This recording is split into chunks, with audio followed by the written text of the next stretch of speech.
Praise the lord. అంత బాగున్నారు కదా? ప్రార్థన చేసుకుందాం. పరిశుద్ధుడానికి స్తోత్రాలు. ఈ సమయంలో నీ వాక్య ధ్యానంలో మీరు తోడుగా ఉండండి, సహాయం చేయండి, బిడ్డలకు అర్థమయ్యేలాగా చేయండి, నన్ను యోగ్యునిగా చేయండి. యేసు నామములో ప్రార్థిస్తున్నాను తండ్రి, ఆమేన్. అంత బాగున్నారు కదా? ఇవాల్టి వాక్య భాగము మార్కు సువార్త 3వ అధ్యాయము 13 నుంచి 15 వరకు చదువుకున్నట్లయితే అక్కడ కొన్ని మాటలు ఇలా ఉన్నాయి. ఆయన కొండెక్కి తనకిష్టమైన వారిని పిలువగా వారు ఆయన వద్దకు వచ్చిరి. వారు తనతో కూడా ఉండునట్లును దయ్యములను వెళ్ళగొట్టు అధికారము గలవారై సువార్త ప్రకటించుటకును పంపవలనని 12 మందిని నియమించెను. యేసయ్య యొక్క ఆలోచన ఏమిటి? తనలాగే తన శిష్యులు కూడాను అద్భుతాలు జరిగించాలి, ఆశ్చర్యకార్యాలు జరిగించాలి, ఆత్మను రక్షించాలి, వారిని పీడిస్తున్న దయాలను వెళ్ళగొట్టాలి. అందుకే ఆయన పిలుస్తున్నాడు. కొండెక్కి తనకిష్టమైన వారిని ఆయన పిలువగా వారు ఆయన వద్దకు వచ్చిరి. దేవుని పిలుపు మానవ జీవితాలకు గొప్ప మలుపు. 12 మంది ఆయన శిష్యులుగా వచ్చారంటే వారు ఎంత నమ్మకస్తులై ఉన్నారో మనం జ్ఞాపకం చేసుకోవాలి. వారిలో ఎంత ఐక్యత ఉన్నది కూడా మనం జ్ఞాపకం చేసుకోవాలి. 12 అనే మాటను మనం జ్ఞాపకం చేసుకుంటే 12లో 1 + 2 3 అవుద్ది. అంటే త్రియేక దేవుని యొక్క ఐక్యత వారిలో కావాలని దేవుడి యొక్క వాంఛ, ఆలోచన కూడా. అలాంటి ఐక్యతతోనే మనము విజయాలు సాధించగలం. మరి ఆయనకు ఇష్టమైన వారు ఎవరైనా ఉన్నారంటే వారు ఎవరు అంటే తమ్మును తాను ఉపేక్షించుకున్న వాళ్ళై ఉండాలి, తమ బ్రతుకు తెరువును కూడా అవసరమైతే వదులుకున్న వారై ఉండాలి, మరొకటి ఆయన చెప్పినట్లు చేసేవాళ్ళై ఉండాలి. వీరు దేవునికి ఇష్టమైన వారు. ఈ 12 మందిలో కూడాను ఇలాంటి గుణాలే ఉన్నాయి. వారు అలాగే చేశారు కూడాను. మరి వారికి ఇచ్చినట్టు అధికారం ఏమిటి? దయ్యములను వెళ్ళగొట్టే అధికారము, సువార్తను ప్రకటించేటువంటి ధన్యకరమైనటువంటి జీవితం. ఇలాంటి వారిలో నీవు ఒకవేళ ఉన్నావేమో ఒకసారి ఆలోచన చేసుకో. ఉంటే నువ్వు ధన్యుడు అవుతావు.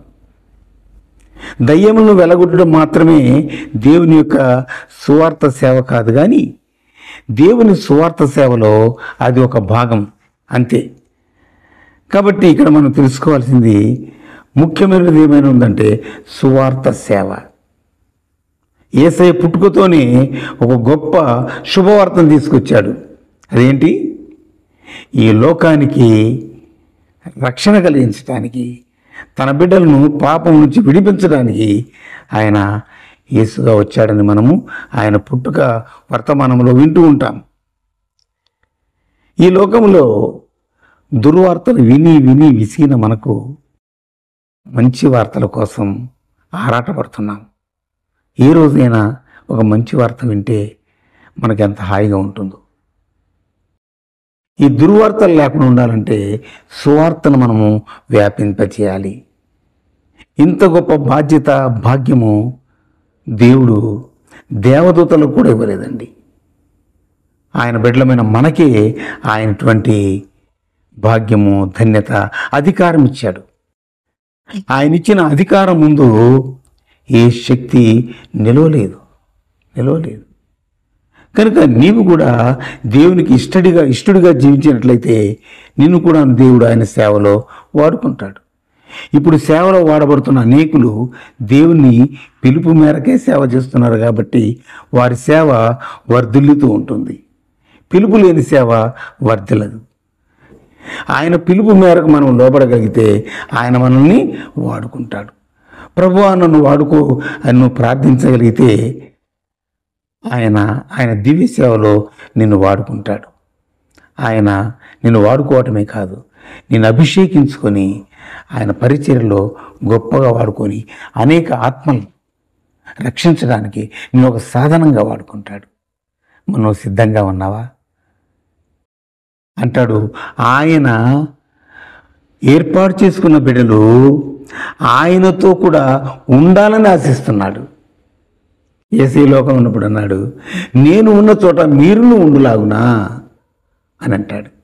కాబట్టి ఆయన మనకు ఒక వాగ్దానం చేశాడు, నేను వస్తాను, మిమ్మల్ని తిరిగి తీసుకెళ్తాను, అక్కడ మనము ఆనందలోకంలో పరలోక పట్టణంలో సదాకాలం ఉంటాము, నాతో మీరుంటారు, మీతో నేను ఉంటాను. ఇంత గొప్ప వాగ్దానము, ఇంత గొప్ప ధైర్యము ఈ లోకంలో మనకు ఎవరు ఇవ్వలేరు. కనుక ఆయన పిలుపు మేరకు నువ్వు లోబడినట్లయితే నిన్ను కూడా దీవించి వాడుకుంటాడు. అట్టి ధన్యత వింటున్న మీకు దేవుడు అనుగ్రహించాలని నేను కోరుకుంటూ ముగిస్తాను. పరిశుద్ధుడానికి స్తోత్రాలు. ఈ వాక్యాన్ని బిడ్డల హృదయాల్లో నాటండి, లోబడేలాగా చేసుకోండి. నీ స్వార్థ సేవలు వాడుకొని వెళ్ళిన ధన్యులను చేయండి. నాయన కోత ఎంతో విస్తారంగా ఉంది, పని వారు కొద్దిగా అంటున్నారు ప్రభువా. కనుక మీరు ఏర్పాటు చేసుకున్న బిడ్డలను ఆకర్షించి నీ నా మహిమార్థం వాడుకొని వీళ్ళు దీవించమని యేసు నామంలో ప్రార్థిస్తున్నాను తండ్రి. ఆమేన్. God bless you all.